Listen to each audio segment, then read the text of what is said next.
10 centímetros a menos é a diferença nas roupas do Elias, da família Tanus. Em uma consulta com a nutricionista, pai e filho tiraram dúvidas e conferiram a quantas anda o peso.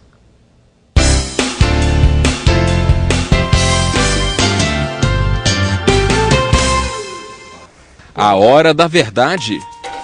A balança bem à frente. Antes do programa, Elias estava com 124 quilos. Agora chegou aos 119, 5 já foram embora. Vitor perdeu quase 3 quilos. Mais do que números, uma mudança de hábitos que aos poucos ganha mais força na família Tanus. Eu não acredito que a gente precisa ficar preso a números, tá? A balanças, a centímetros. Eu acho que a melhor forma da gente avaliar é você ser mais feliz, acordar melhor, você andar melhor, respirar melhor, ter vontade de viver. Então a melhor balança é essa. Agora a gente só consegue isso realmente com o compromisso do comer direito na hora certa, levando a fruta, com esse envolvimento com um alimento mais saudável. Foi um momento para falar sobre as dificuldades como a de Vitor. O horário. Não, eu não tinha horário. Eu comia a hora que desse vontade de comer. Eu não tinha horário assim, porque agora é de 3 em 3 horas, mas antes eu comia, às vezes eu passava a tarde inteira sem comer, mas a hora que ia comer, eu comia demais. Aos poucos ele se acostuma e se orgulha da própria dedicação. Eu não vestia essa calça. Ela ficava me machucando, ela apertava demais. Eu não vestia. Agora ela tá meio até que solta aqui. Sobrando. É, sobrando. Tá feliz? Eu tô. A questão de peso, a questão de adequação de circunferências todas, está tudo dentro do esperado. Isto mostra que o organismo deles funciona muito bem.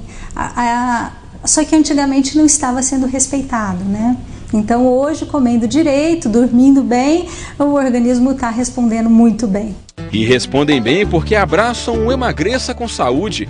A cada dia na atividade física ou nas conversas com a nutricionista, é um passo a mais na busca por uma vida melhor. Inspire-se neles. Pois é, a Patrícia não pôde ir ao encontro por causa de um compromisso pessoal, mas também comemora os quilos a menos. E se você gosta de maçã, brócolis, uva e cebola roxa, pode ficar tranquilo. Esses alimentos têm uma substância capaz de proteger as nossas células, evitar que elas se desgastem. É a quercetina. Nós vamos falar com a repórter Michele Pereira. Michele, o nome é meio estranho, né? Mas previne uma lista de doenças. Olha, Mônica, na lista estão o câncer, doenças do sistema nervoso, alergias e várias outras. Mas quem vai explicar isso pra gente é a professora Selma Sanches, do curso de nutrição da Universidade Federal do Triângulo Mineiro. Selma, explica pra gente o que é essa quercetina. A quercetina é um composto polifenólico. Ela está presente nos alimentos, ela não é um nutriente, mas é um composto bioativo. É um composto químico que tem benefícios para a saúde. Ela pertence a uma família muito grande que é dos flavonoides. A gente está com uma mesa feita aqui. Em quais alimentos a gente pode encontrar a quercetina? Desses alimentos, ela está presente na cebola, no tomate, na maçã, em grandes quantidades. Além disso, ainda podemos citar, por exemplo, a alface. Existe já uma quantidade que a gente deve ingerir por dia? Não, isso ainda não existe, porque nós ainda precisamos de mais estudos que comprovem exatamente as quantidades necessárias para os seres humanos. Os estudos hoje existem em laboratórios, em animais de laboratório, mas não necessariamente em humanos. E é por conta disso que nós não temos uma quantidade para recomendar. O que é necessário saber hoje é que é muito possível obter quercetina através do consumo de alimentos diários, então várias porções de frutas ao dia, salada, os legumes, garante uma quantidade considerável de quercetina, que é suficiente para fazer prevenção de doenças. Por exemplo, numa maçã, a quercetina ela está na casca, na polpa, onde que a gente encontra? Olha, a quercetina, ela está concentrada na casca, mas também está presente na polpa. E por isso o ideal é consumir a maçã inteira, com casca e com polpa também. Isso é interessante porque, além da quercetina, você ainda vai obter fibras, vitaminas e minerais que são nutrientes importantes das frutas. Não vale tomar esses suplementos, né? Não, os suplementos não são recomendados pela questão da quantidade. Um suplemento, ele fornece uma quantidade de quercetina muito maior do que a alimentação oferece, e essa quantidade não é segura. Em grandes quantidades, mesmo os compostos bioativos que são benéficos à saúde podem se tornar maléficos e podem produzir doenças. Eu conversei com a professora Selma Sanches. Muito obrigada pela entrevista. De nada.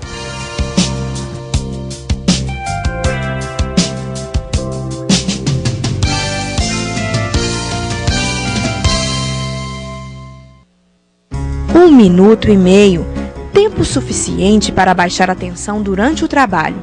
É o que mostra um estudo americano.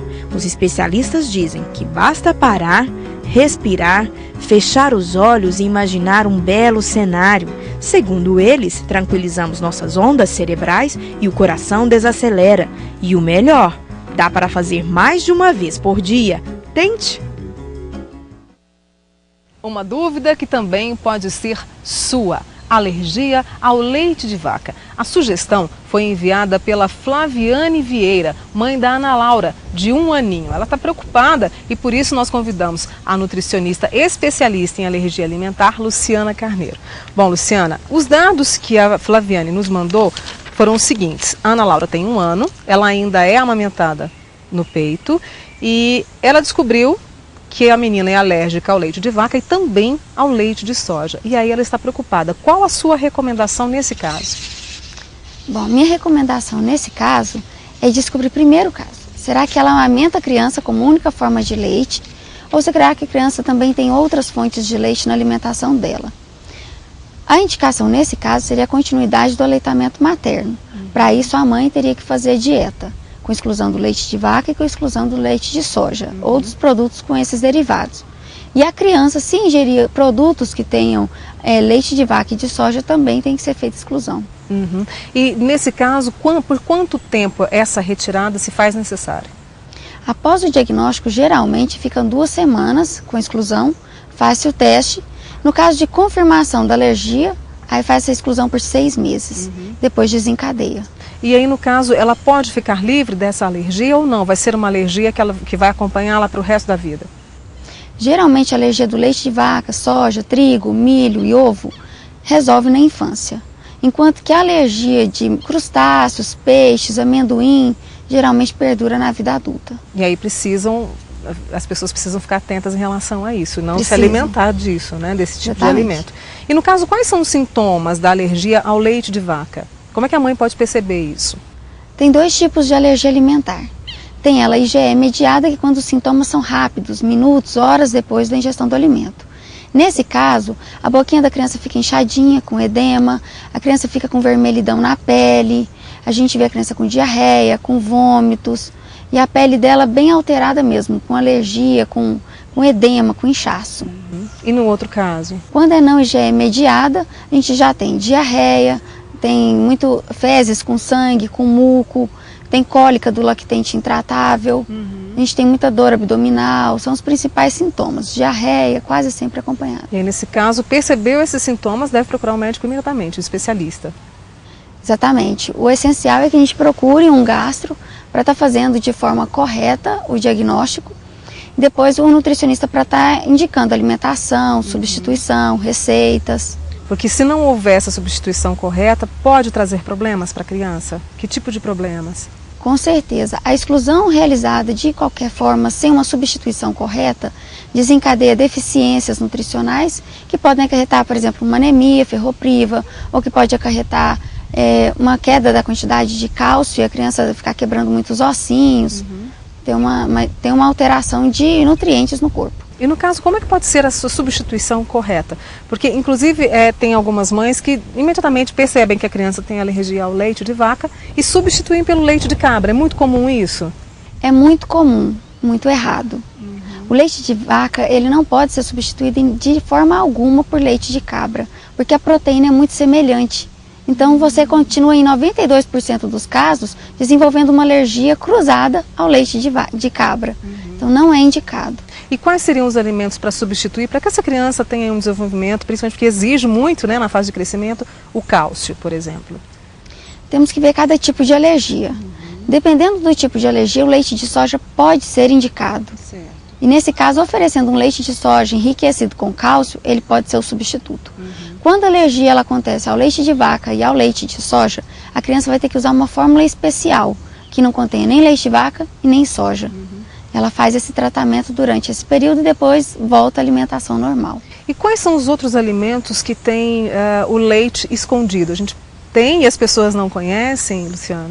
Tem sim. É muito importante prestar atenção, por exemplo, no leite de vaca. Está prestando atenção com presunto, salsicha, linguiça. Temos que prestar atenção com maionese. Algumas hoje já tem leite. Temos que prestar atenção com manteiga, margarina, hambúrguer, que são vários produtos que têm o leite de vaca escondido. Então, no caso, ler o rótulo pode ajudar a diminuir esse incômodo que é a alergia? Qual seria a sua dica na hora da mãe comprar um produto ali e ler o rótulo? O que ela tem que prestar atenção? Sempre tem que ler o rótulo e ver se tem leite ou se tem produtos do leite, caseína, lactoalbumina, lactoglobulina, que também é um nome do leite de vaca. Muitas vezes não aparece o leite, mas aparecem esses nomes.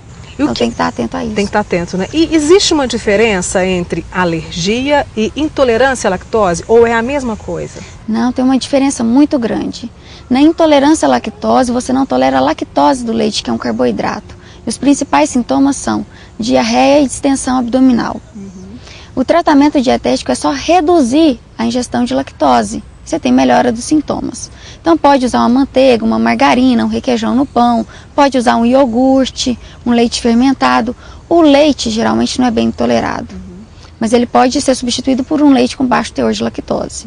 No caso da alergia, é uma reação imunológica, onde não devemos ingerir nada do alimento que causou alergia, no caso leite de vaca.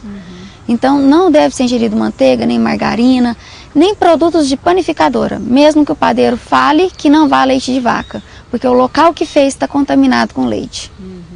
E no caso, você consideraria que a alergia é uma epidemia ou não? Qual que é a sua avaliação em relação a isso, Luciana?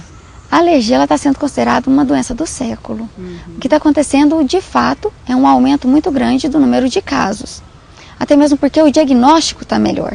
Então acabamos encontrando mais pessoas. Mas o que eu vejo mesmo é que tem muitas crianças que não têm alergia e que estão sendo tratadas com exclusão dietética por conta própria. Isso é muito sério, Isso né? é muito sério. Hoje na infância nós temos 6% de alergia alimentar e no adulto 3,5%. O diagnóstico então preciso, ele é de fundamental importância para esse tratamento. Fundamental importância para o tratamento correto e para não ter uma exclusão dietética tão difícil que prejudique a criança, o desenvolvimento, o crescimento dela. A gente fala muito aqui no Bem Viver em relação à prevenção, né? Há como prevenir uma alergia, principalmente ao leite de vaca? Existe. A principal forma, não ter um parto cesariano, ter um parto normal, para ter uma descida de leite correta e a mãe conseguir amamentar a criança sem usar a fórmula infantil no primeiro ano de vida. Hoje o aleitamento materno é a melhor forma de prevenir a alergia alimentar. Se ser realizada da forma como aleitamento materno exclusivo até o 6º mês de idade e de forma contínua até 2 anos de idade ou mais. Obrigada pelas suas dicas tão importantes aqui hoje para resolver aí o problema da Flaviane de uma certa forma. Tenho certeza que ela vai procurar um especialista também. Obrigada, Luciana Carneiro, nutricionista especialista em alergia alimentar, por todas essas informações.